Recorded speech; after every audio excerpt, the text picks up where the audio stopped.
So my name is Amy Voelkere.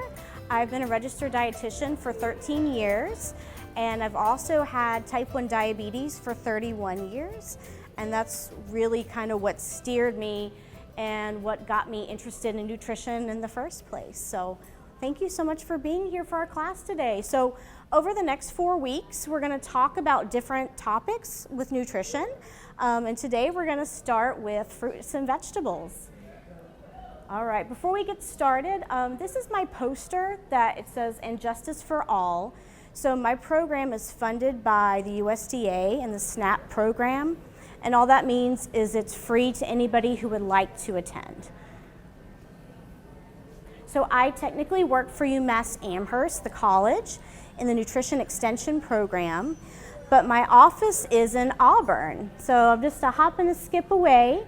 And I moved to Holden last year from Charlotte, North Carolina. So if you hear an accent, I'm from the South.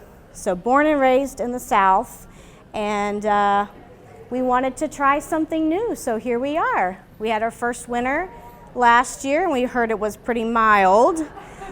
So I'm hoping, we got a snowblower, and we have lots of firewood, so hopefully we're all right with that, but we love it here. So thank you again for having me. All right, there I am again, and I didn't know if I was going to take off my mask. So this is me, and some of my favorite foods are tacos and mushrooms and broccoli and chocolate. All right, so we're going to talk today a little bit about, which you guys know, and again, I know you're doing this already, why we should be eating more fruits and vegetables and how that plays an important role in our bodies. We're going to look at some food labels, and I have some things laid out today that we're going to look and see how much added sugar and added salts are in a lot of foods that we might be eating, including myself, that we all need to be cognizant of. And then we're also going to think about maybe some ways that we could eat more fruits and vegetables every day.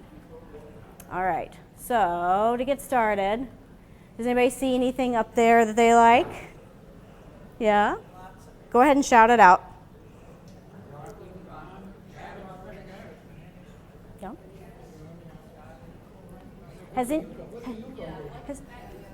Don't know what that is. Yuca. So my director and my colleague, Rosalia, and a lot of Latin American cuisine has yuca. So yuca is kind of like a starchy potato or like a parsnip, but they're really delicious, and they have a little bit of a different texture and flavor profile, so it's kind of fun to try different things. We like to have lots of representation up here.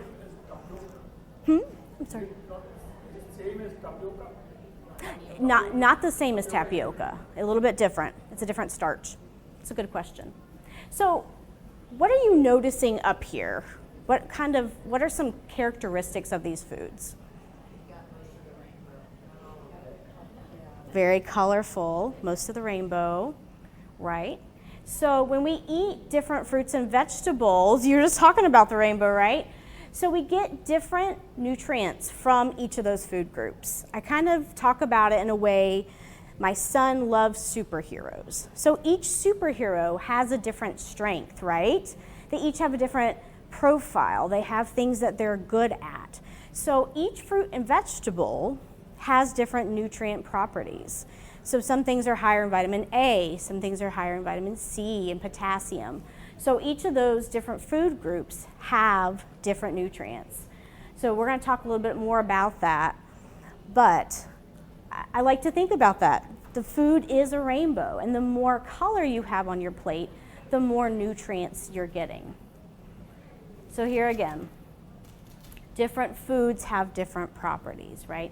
So our purple fruits and vegetables help with brain function and mind and memory. So we want to eat, what are some purple vegetables you can think about? Purple, blue fruits and vegetables.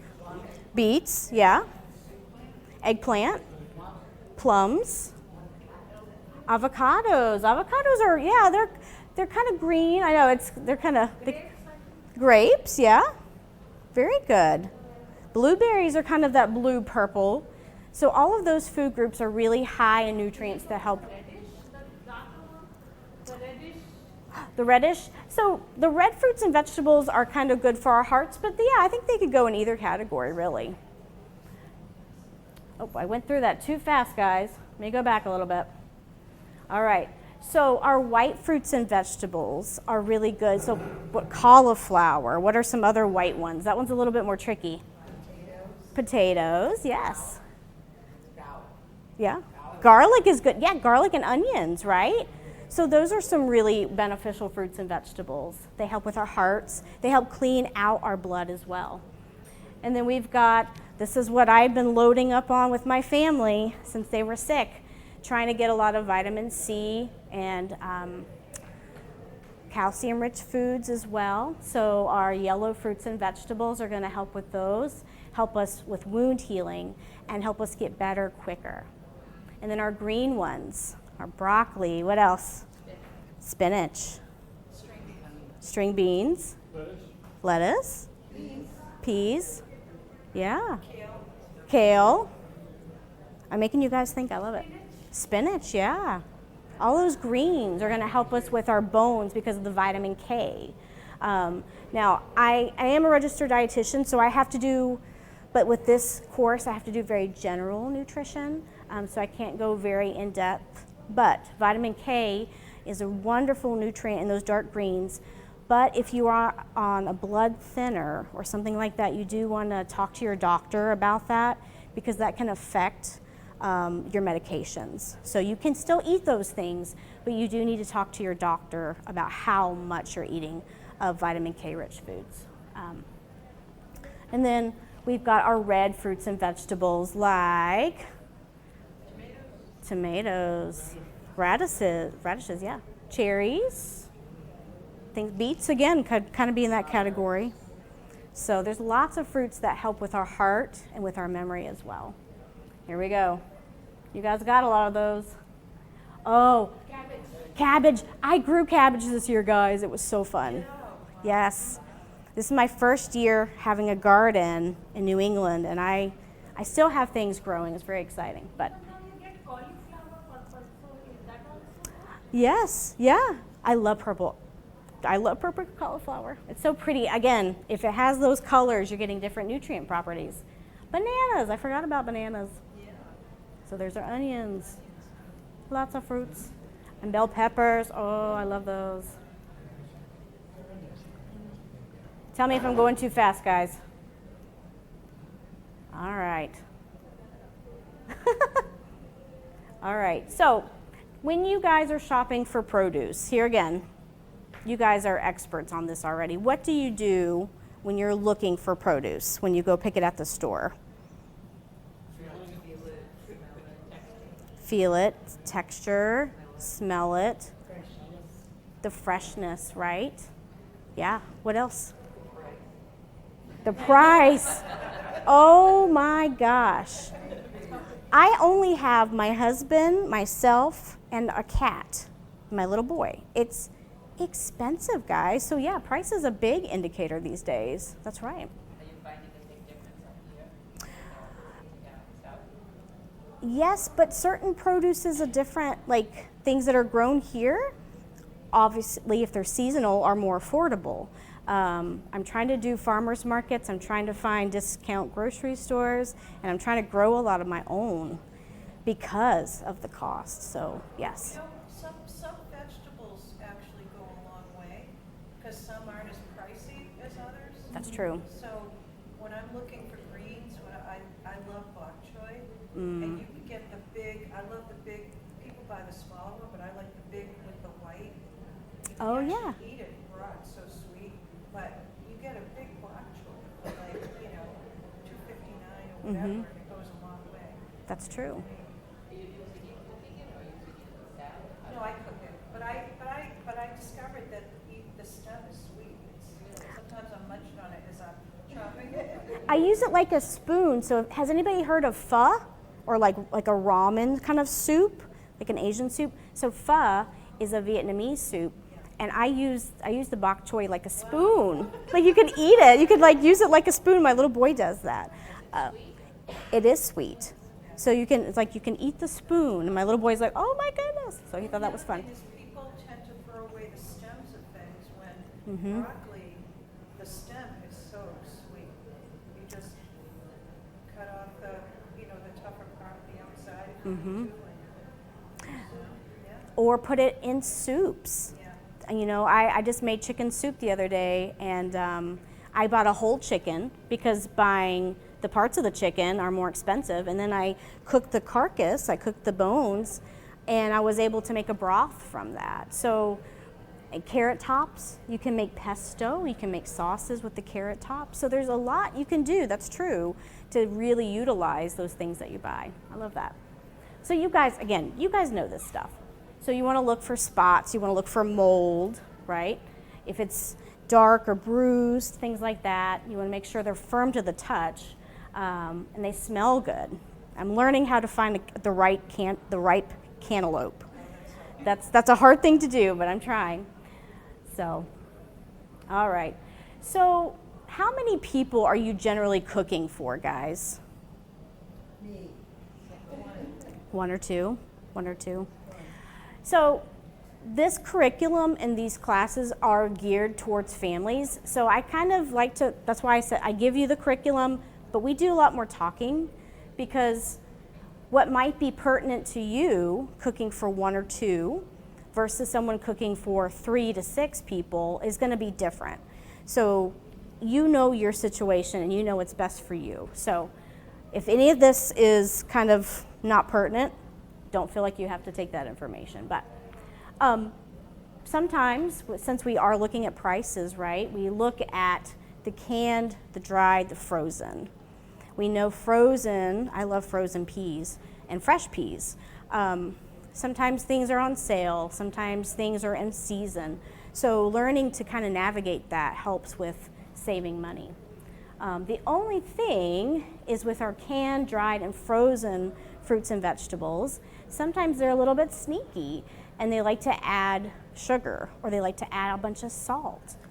And one thing we all need to do for health is to think about, if we buy things without those, we have control of how much salt and sugar is added to it. So if you're doing it yourself, you know how much is in it versus if you buy it, sweetened blueberries, for example, you might be getting a lot of added sugar that you really didn't want or need. So pretty recently in the 2020-2025 American Dietary Guidelines for Americans, they did update the nutrition labels, and they added a couple of categories for added sugars. So if you look in the red area, there's a line that says total sugars and included added sugars. So that's one thing you can do to really make a difference when you're buying produce. Yeah, you're fine. So let's say we have orange juice, right? Orange juice has natural sugars in it, but there's also a potential for added sugars. So some of our juice drinks, for example, might have added sugars. So if it says total sugars versus included sugars, included added sugars, that's where you really want to look for 5% or less. Generally, is going to be a low sugar item. If it's higher than 20%, that's quite a bit of added sugar. So, and again, that's our total for the day, right? So sometimes we might have more or less than that. And that's okay. But you can take that with you. And we're going to look at some foods in a minute as well. All right, friends, so let's say this is easy, I know, but which one would be probably the healthier choice? The one on the left, right? That's correct. Sorry, I shouldn't say right, the one on the left. That's right, because it doesn't have added sugar included. All right, how about this one?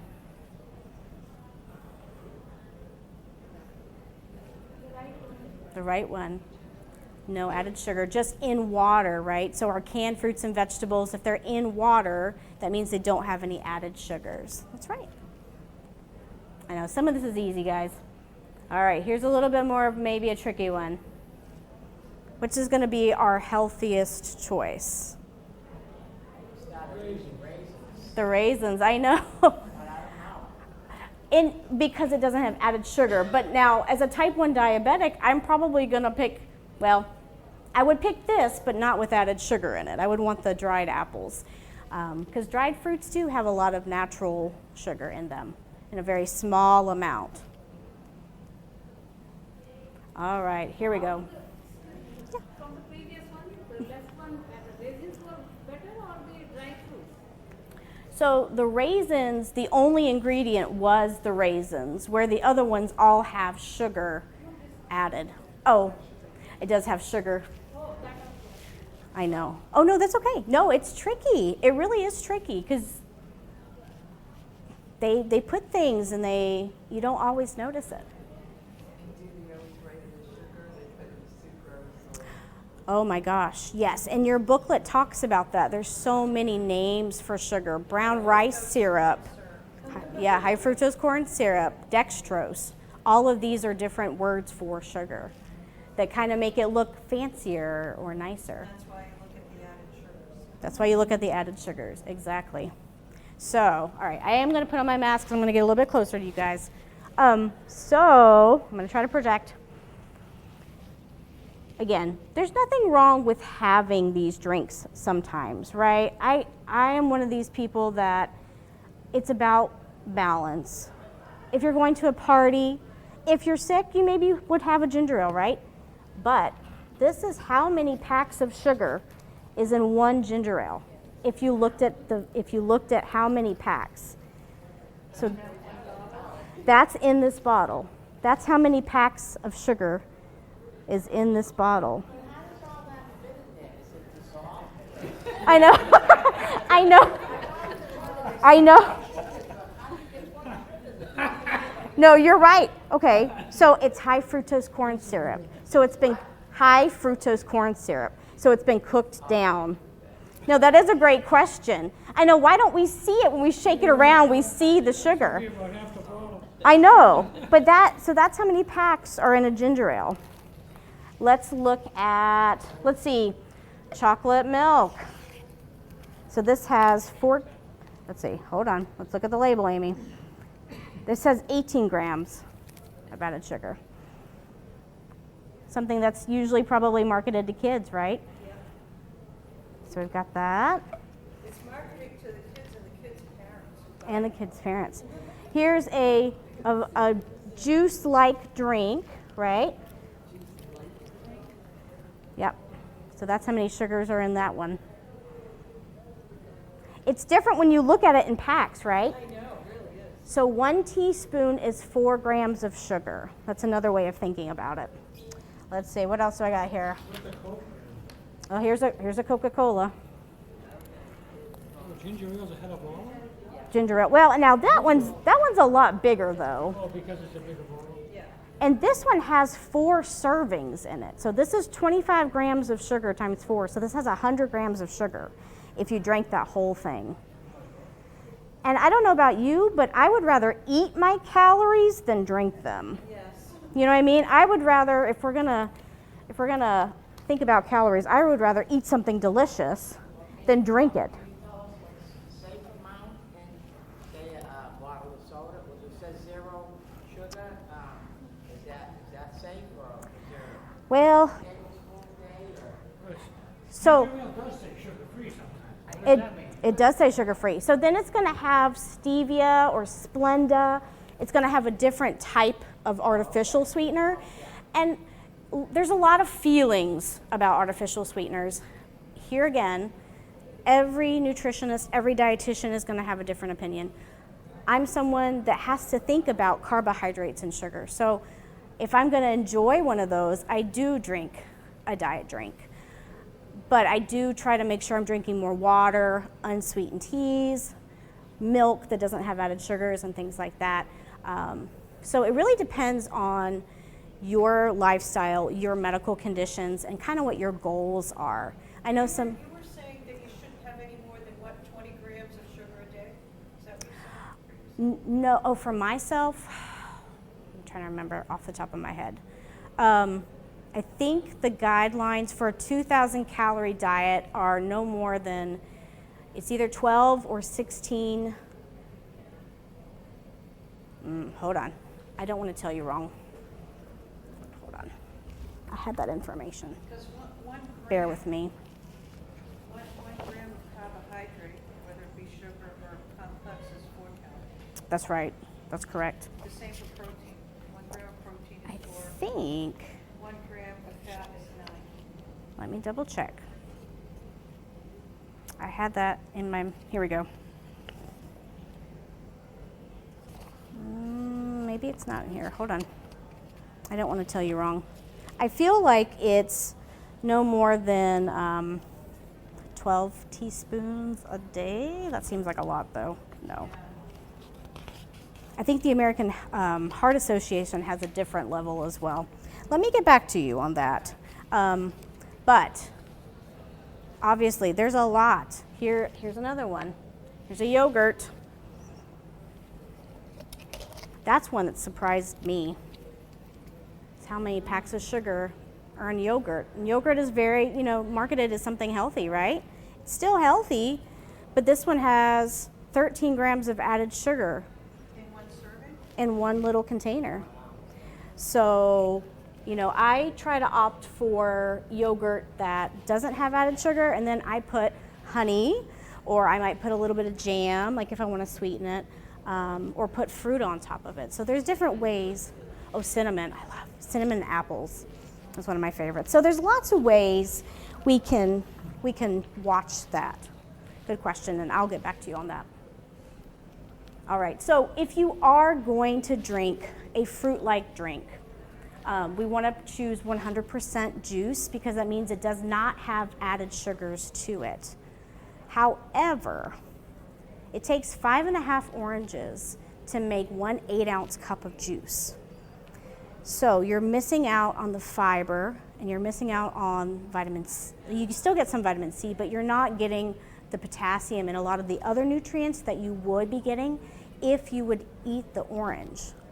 So it's better to eat those fruits than to drink the juice if you can. All right. How about with our veggies? Which one is going to be the best choice? The sweet corn, yeah. Because it doesn't have the sugar and the salt added. Here again, if you're making something, you might add salt or you might add sugar, depending on your recipe. But again, if you're doing it yourself, you can control how much is in it. But can you say that corn is necessarily better than the canned tomatoes just because the tomatoes have salt? Well, the carbohydrates are definitely going to be lower in the tomatoes, whereas the corn is going to be a higher carbohydrate food. That's true. I think this lesson is geared to learning about salt and sugar, but you're right. This would be a lower calorie option than this. It's also something, it's a sauce. You make a sauce, you put it on top of something. Mm-hmm. You're not eating the whole can. Right, that's true. That's true. Well, and it depends. It depends on your needs. So the guidelines are 2,300 milligrams of sodium a day for most adults. For seniors, it's about 1,500 milligrams. So soups, prepackaged foods are very high in sodium. So, if you're trying to watch the amount of sodium you get in a day, having a canned or a frozen, honestly, frozen would be, I wish frozen was up here. Frozen would probably be a better choice, right? Or fresh, because then you don't have any of that. All right, how about this one?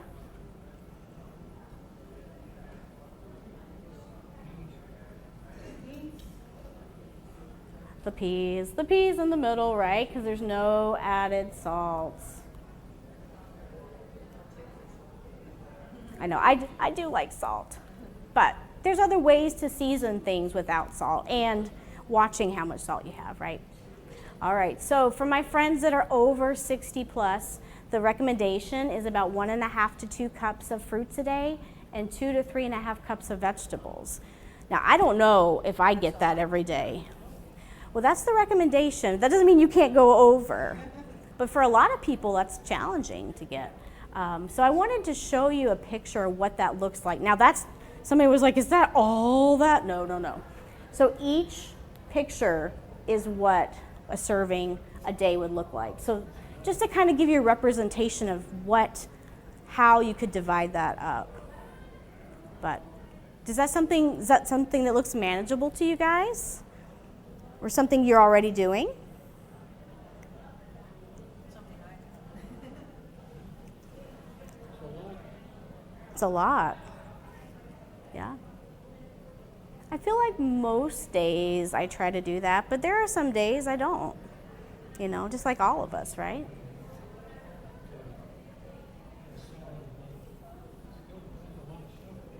I know. Well, and your greens and your salad, a serving is considered 2 cups. So 2 handfuls is 1 serving of vegetables. So if you're trying to get more vegetables in your meals, spinach and greens are a really good way to do that because you get a lot of bang for your buck per se. You know what's interesting in looking at how this class is set up? When I used to teach chronic disease, self-management, diabetes self-management, we talked about diet, and the guideline was 7 to 10 servings of fruits and vegetables a day. However, a serving is 1 cup of fresh versus 2 cups of cooked. As it cooks down. Oh. That's how that was equated in that evidence-based class. Interesting. Which is kind of interesting. Yeah. Yeah. Because once you cook something, it goes down. So. Right. Yeah. Yeah. So Well, that's kind of interesting. yeah. Spinach. Yeah, that's true. I just take the spoon, and by the time I, get to eat it, it's shrunk so thin. I said I should have used the whole package. I know. Well, if you're making like an omelet or whatever you're cooking it with, yeah, you have to keep throwing handfuls in because it does shrink down so much. You're right. All right. So some of our goals can be, and based on my plate, we try to do half of our plate is fruits and vegetables, right? So you want to have a quadrant for each of those food groups. And that way you're having a really balanced day. Fruits and vegetables for snacks. Oh my gosh, one of my favorite things is apple slices with peanut butter. That's one of my favorite snacks. What are some things you guys like to eat for snacks? Nuts. Nuts are good snacks, yeah. Do you guys eat fruits and vegetables for snacks? And if so, how do you do that? I normally start with breakfast. Mm-hmm. With the vegetables. I normally eat zucchini, broccoli, Ooh. and bell pepper. Ooh, I love that. Make a mixture of these Mm-hmm. and microwave them for about 2-3 minutes. So, like broccoli becomes a little softer, carrot becomes a little softer. That's my vegetable bowl in the morning. Mm-hmm. And along with that, I have at least 2 fruits. Normally, grapefruit is almost a permanent feature of my diet in the morning. Mm-hmm. And add to it apple or peach or whatever is there. So that's my vegetable and fruit in the morning. Wow, that sounds really good. Wow. Popcorn's a great snack. Oh, Which was good. Then I had found, this is not good. I found that auto red batter. Mm-hmm. They call movie butter. Mm-hmm. And then my daughter and my son both looked it up and they said, not throw them away. And it's not good for you. Oh, Because there's an ingredient in there that's in the butter pot. Oh yeah, sure. And it's very bad. So I'll have to throw the other. oh. Yes. That's what I You can Delicious, I threw. Yes. You can use a brown paper bag, like the lunch sacks, right? You throw your popcorn, however much salt you want, a little bit of butter or oil, shake it up, put it in the microwave. You just roll it. So you can, I feel like it's, yeah, you gotta listen for the pops. I'm feeling like it's 1.5 to 2 minutes. But yeah, it's super quick. You don't have a microwave, or you do? Oh, depends on the microwave. That's true. I listen for the pot. Yeah. Because I do mine on the stove in olive oil. Because I like the olive oil flavor. And, my kernels, where do I keep them? Yeah. I just keep them in the pantry in a cool, dry place. Okay. Yeah. I think people freeze them. How do you think they're in the freezer? Oh. Oh, I'm gonna look that up. Yeah. Expiration date on them, and then if they get beyond, it's just not as good. It's like a Best Buy. Yeah. I've heard, but I have popcorn that I used that was older and pops on. Well, and that's another thing that they need to work on with labeling. There's a best buy, best use. It's very tricky. It's very tricky, and a lot of things you can eat beyond those days. It's just the way that we've talked about it. We've kind of all gotten scared. So it's Say that there's a lot of food waste there's because of these labels. the expiration date. Yeah, they need to do away with expired, and best buy is a better language, I feel like. So Yeah, because then the quality, it's for the maximum quality, then the quality deteriorates, but that doesn't mean the food is bad. exactly. But I haven't found any deterioration in a lot of Yeah. You have to be careful with things like pancakes and waffle mix. How often you use the entire thing at once is pretty rare. If you go beyond the expiration date on that, I'm going to gross you out and I apologize. Uh-oh, I know what she's gonna say. You can get mold spores that do not cook out and you'll land in the hospital. So there's some things, cake mixes, that don't go beyond the expiration date. And that's another thing you can freeze. You can freeze mixes like that in flour. But yeah. Well, any questions? No? All right. I'll just have to write a letter to order right back. I know. You gotta get your fix that popcorn and don't put any weird ingredients in there, right? All right. If you guys want to stand up with me and stretch, you want to stretch? I know I've been sitting a long time. Next time I'm going to have an exercise class because I feel like you guys can handle it. Some of my classes are like, I don't want to get up. I don't want to move my body. So, all right, let's stretch to the ceiling. All right, Richard, let's reach over to our side. Let's go to the left. It feels so good. Let's go to the right. Don't hit your neighbor. I know. Next time we'll get more space next time. All right. How about let's do our necks. This is one that always just look up for, let's see, 5, 4, 3, 2, 1, and let's look down. 5, 4, 3, 2, 1. All right. Let's see what else. Let's twist. Oh, let's twist. 5, 4, 3, 2, 1. And let's twist to the side. 5, 4, 3, 2, and 1. Oh, shake it out.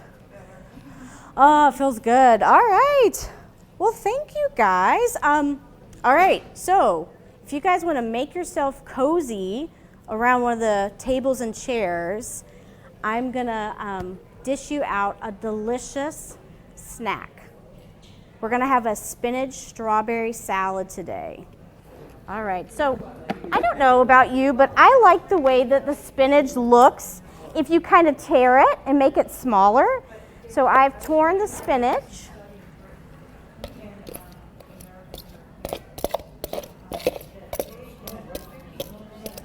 You can smell the basil, yeah. So we got the spinach, which I washed back at my office. And then we have shallots, or you could do red onion.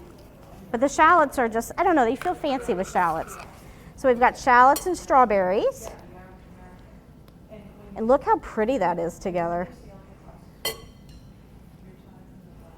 I think, you know what, we'll just do the whole shebang. All right, so we've got our strawberries and our shallots. So all I did was rinse the spinach back in the office and pat it a little bit. And then I chopped up the strawberries and the shallots. Someone else was mentioning some kind of nuts would be good, pecans or walnuts. You could do anything like that with there. Yeah, just dump it all, it's so pretty.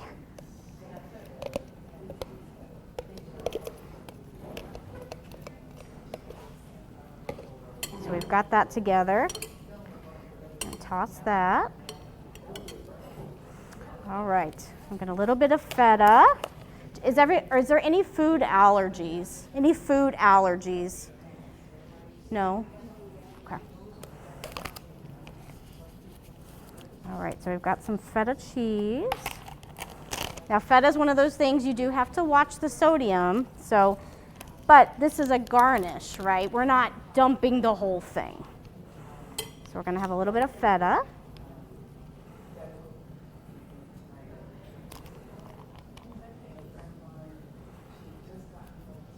A little bit of feta cheese. I know, I do too. And then we've got our freshly washed spinach.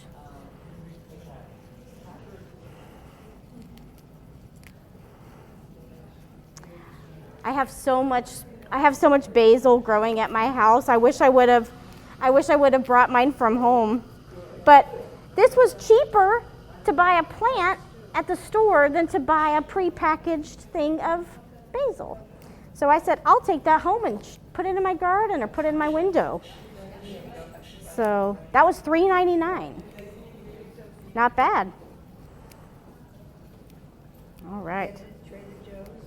I did.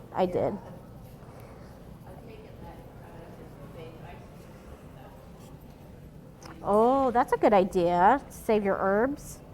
Oh, that piece did not get, hold on. So next week, I think I'll have you guys help me cook. But this week, it was kind of a wild week. So I thought I would make you a nice salad and you could just sit back and enjoy it.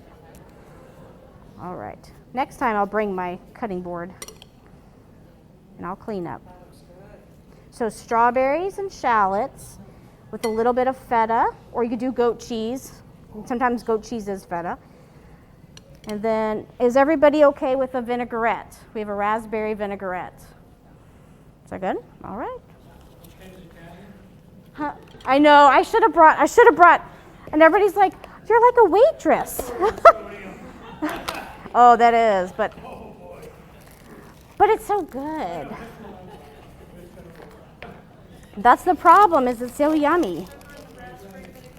Oh, no, I'd see my, oh yeah, there is some sugar. I didn't make it, no. Sometimes it just depends on what is available to us. I'll just do lightly. I like a lot of dressing, but it's kind of, just a light covering. All right. Oh my goodness.